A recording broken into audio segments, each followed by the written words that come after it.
السلام علیکم ورحمۃ اللہ وبرکاتہ۔ ناظرین کرام، احکامات کی خلاف ورزی کرنے والے عہدے داروں کو بخشا نہیں جائے گا۔ عدالت عظمیٰ کا انتباہ۔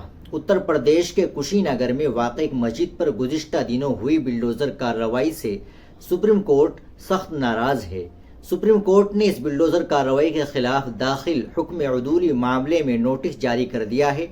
عدالت عظمیٰ نے اتر پردیش حکومت اور انتظامیہ کے عہدے داروں سے 2 ہفتے کے اندر جواب طلب کیا ہے۔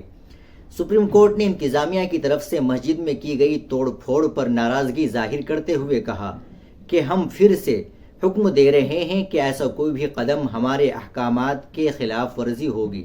جسٹس بی آر گوئی کے بنچ نے ضلع مجسٹریٹ سمیت سبھی ذمہ دار عہدے داروں کو اس سلسلے میں نوٹس جاری کرتے ہوئے کہا کہ حکم عدولی کرنے والے عہدے داروں کو بخشا نہیں جائے گا۔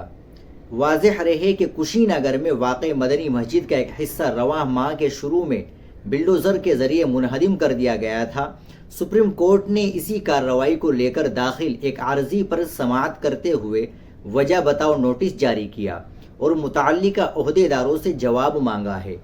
عدالت عظمیٰ نے ذمہ دار عہدے داروں سے سوال کیا ہے کہ کیوں نہ ان کے خلاف عدالتی حکم کی خلاف ورزی سے متعلق کارروائی شروع کی جائے۔ ساتھ ہی بنچ نے ہدایت دی آئندہ حکم تک ڈھانچے کو نہیں گرایا جائے گا۔ قابل ذکر ہے کہ مدنی مسجد کے ایک حصے کو 9 فروری کو بلڈوزر سے منہدم کر دیا گیا تھا۔ مقامی انتظامیہ نے مدنی مسجد کے ناجائز حصوں کو گرایا تھا، جس پر خوب ہنگامہ بھی برپا ہوا تھا۔ اپوزیشن پارٹیوں کے قائدین نے بھی اس کارروائی کے لیے یوگی حکومت کو تنقید کا نشانہ بنایا تھا۔ مسجد توڑنے کا حکم نگر پالیکا کے ایگزیکٹو انجینئر مینو سنگھ نے دیا تھا۔ کانگریس ریاستی صدر اجے رائے نے اس تعلق سے یہ الزام عائد کیا تھا کہ وزیر اعلیٰ یوگی آدتیہ ناتھ کے اشارے پر ریاست میں آپسی خیر سگالی اور بھائی چارگی کو نقصان پہنچایا جا رہا ہے۔ اجے رائے نے یہ بھی کہا تھا کہ پہلے بہرائچ، پھر سنبھل اور اس کے بعد کشی نگر کی مدنی مسجد پر بلڈوزر چلانے کا کام اسی منشا کے تحت کیا گیا ہے۔